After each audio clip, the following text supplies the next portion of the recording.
Chapter 7 2,000 Years of Gold in England. From ancient British bullion to the reign of Henry III. Long before the concept of England was forged in the fires of the Saxon and Norman conquests, the island was different. A landscape of tribal tapestries, where gold served as the ultimate medium of mystical and political expression. To the Celtic tribes, the Trinovantes and the Iceni, gold was not a daily currency for the commoner. It was a sun metal, reserved for the elite. Influenced by the Hellenistic world, these ancient Britons began to strike their own gold staters. These were not portraits of individuals, but abstract, haunting masterpieces. The muscular curve of a horse's flank, the celestial spokes of a chariot wheel, the jagged rays of a solar deity. These coins, often gathered from the rich alluvial silt of Welsh rivers or traded from across the Channel, were the first written records of British wealth, proving that the island's economic heart was beating in rhythm with the gold-based civilizations of the Mediterranean. The Roman occupation brought with it the rigid precision of the Aurorius, turning the British wilderness into a province of the global gold standard. However, when the last legions departed in the 5th century, the golden age of Roman Britain evaporated. The ensuing centuries of Saxon and Danish rule saw a dramatic retreat into the silver darkness. For over 600 years, the English economy was anchored by the silver sciata and later the penny. Gold became a ghost. It was no longer a tool of trade, but a substance of the other world. It was hammered into the filigree of the Sutton Hoo shoulder clasps, woven into the tapestries of kings, hoarded in the dark treasuries of monasteries. If a merchant possessed gold, it was weighed as raw bullion, heavy, silent, and disconnected from the daily rhythm of the marketplace. The silence was finally broken in 1257, during the long and turbulent reign of Henry III. Watching the spectacular rise of the Florentine florin, Henry sought to reclaim the prestige of an imperial gold coinage for England. He issued the gold penny, a coin of exquisite beauty, struck in 24-karat gold and valued at 20 silver pence. The design was a radical departure. It depicted the king seated upon a throne, holding a scepter and an orb, the first attempt to place a realistic royal portrait on an English gold coin. However, this golden dawn was premature. The English economy of the 13th century was a world of small-scale wool trades and local markets, where 20 pence was an astronomical sum, a month's wages for a laborer. The public viewed the gold penny with suspicion, and the silver merchants, realizing that the king had undervalued the gold relative to its market price, began to hoard the coins, to melt them back into bullion. Henry III had the ambition of a modern financier, but lacked the economic machinery to sustain it. His gold coins were quickly withdrawn, leaving only a handful of specimens to survive as relics of a failed dream. Yet this false start proved a vital historical lesson. It demonstrated that gold could not be forced upon a nation by royal decree alone. It required a commercial infrastructure that was still a century away from maturity. 2. The 1344 indenture and the first practical English gold issue. By the mid-14th century, the silver darkness that had shrouded the English economy was finally pierced by the political and military ambitions of Edward III.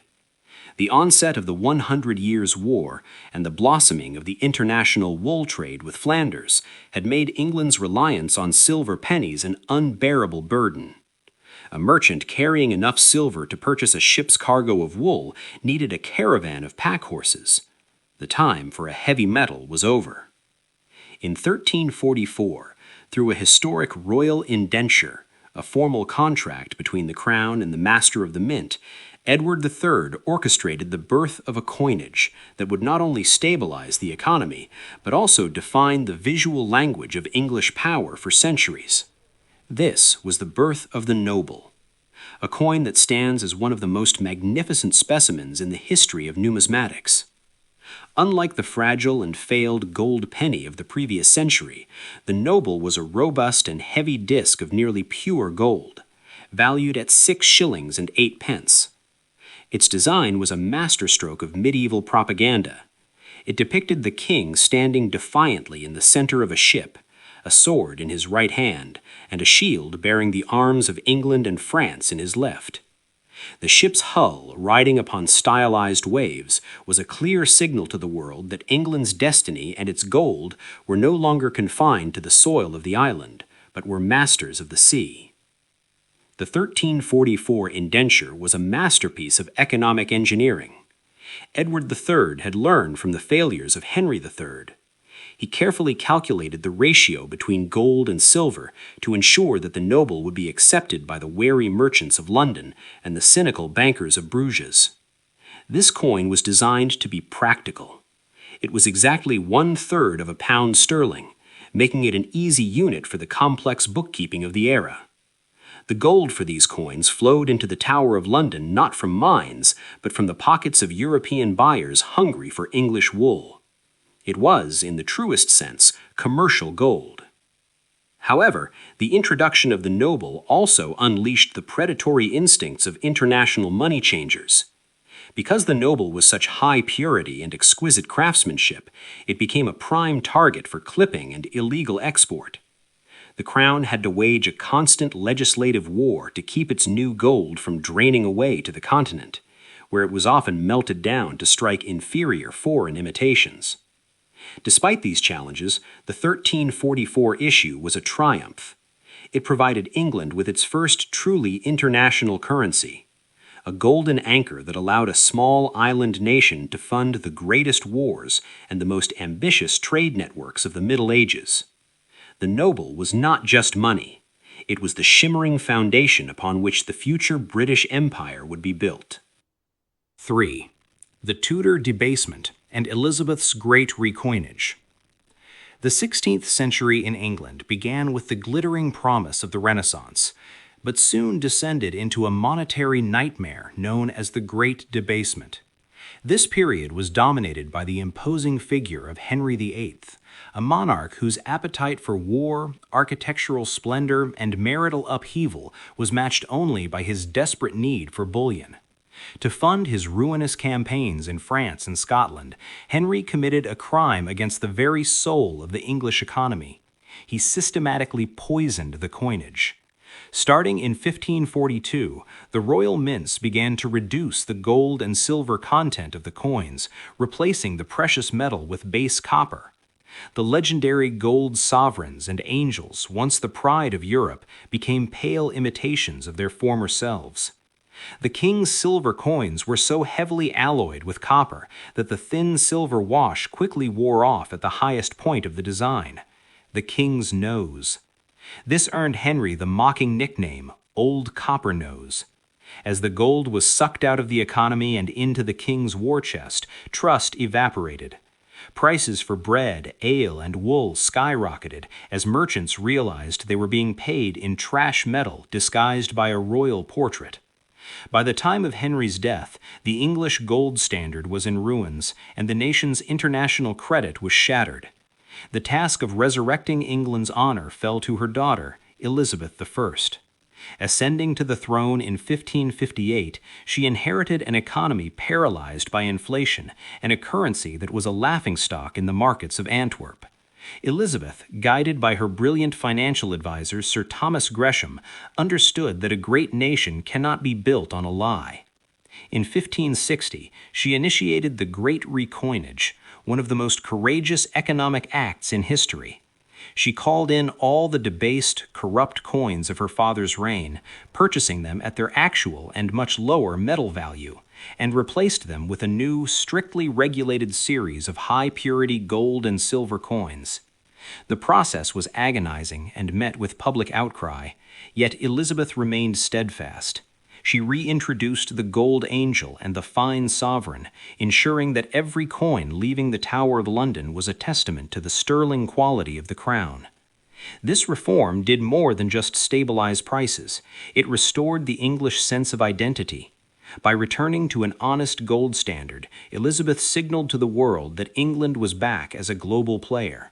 This stable currency became the fuel for the Elizabethan age of exploration, allowing figures like Francis Drake and Walter Raleigh to carry English trade and gold across the Atlantic.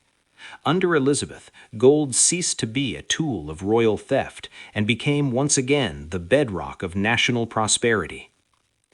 4. Lord Liverpool's letter and the legal adoption of the gold standard. The long, chaotic dance between gold and silver reached its definitive legal resolution not in a marketplace, but in the scholarly and urgent pages of a letter. In 1805, Charles Jenkinson, the first Earl of Liverpool, published his monumental treatise on the coins of the realm, written in the form of a letter to King George III. Lord Liverpool was not merely a theorist, he was an observer of a nation exhausted by a century of monetary schizophrenia. For decades, England had functioned under a messy bimetallic system where the legal values of gold and silver were constantly out of sync with their market realities. In his letter, Liverpool argued with surgical precision that a great commercial nation required a single primary measure of value, and that measure must be gold. Liverpool's thesis was revolutionary.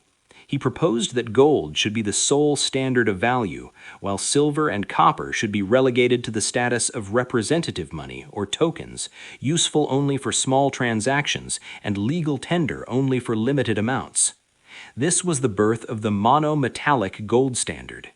Liverpool understood that the Industrial Revolution, then roaring into life in the heart of England, demanded a currency of absolute, unshakable credibility. To trade with the world, London needed a golden anchor that would not drift with the fluctuating tides of the silver market.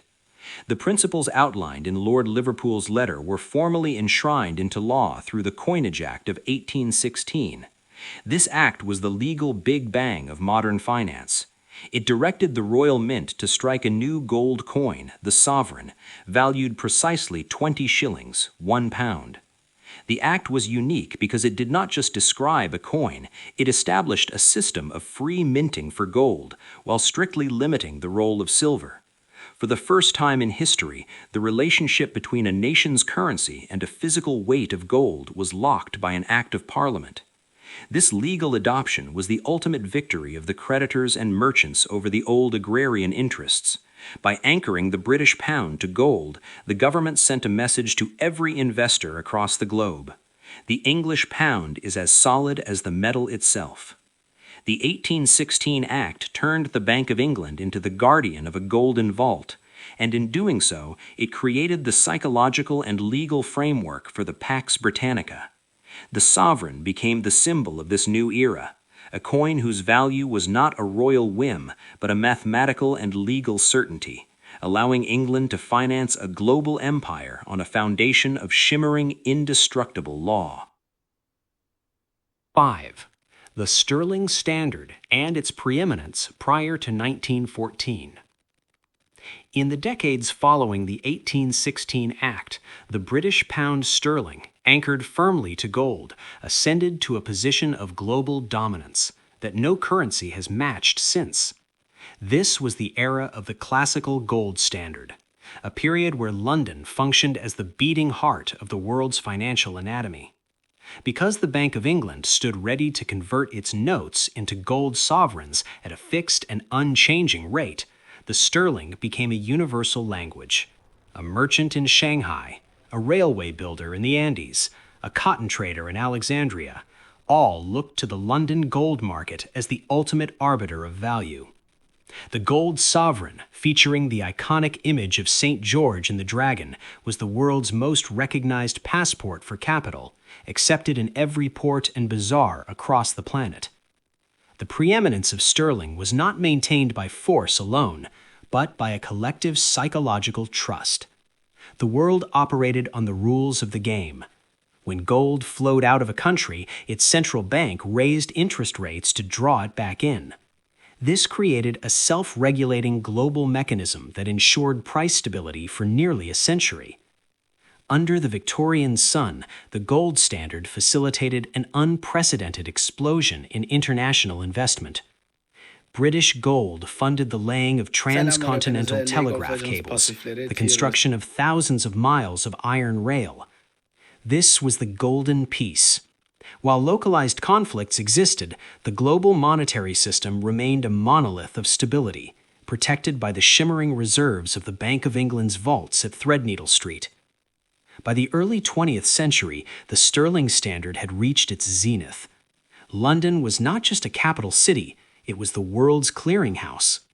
Every major international bank kept a balance in London, and gold moved across the oceans in the holds of steamships with the regularity of a heartbeat. This is Talon. And However, welcome to this period of golden certainty carried a hidden fragility. The system relied on the continued flow of gold from mines in South Africa and Australia, and, more importantly, on the absence of a total European war. The gold sovereign was the ultimate symbol of a globalized world that believed it had finally mastered the chaos of history through the discipline of the metal. The year 1914 brought a violent end to this shimmering dream. As the guns of August began to fire, the free flow of gold was abruptly halted to fund the catastrophic costs of total war. The sovereigns were withdrawn from the pockets of the public, replaced by treasury notes, the paper shadows of a golden past. While Britain would eventually attempt to return to the gold standard, the effortless preeminence of the Victorian era was gone forever. The history of gold in England, from the ancient Celtic staters to the 1914 collapse, serves as a grand arc. It shows how a single metal allowed a small island to govern the wealth of nations, proving that in the theater of history, he who controls the gold standard ultimately writes the script.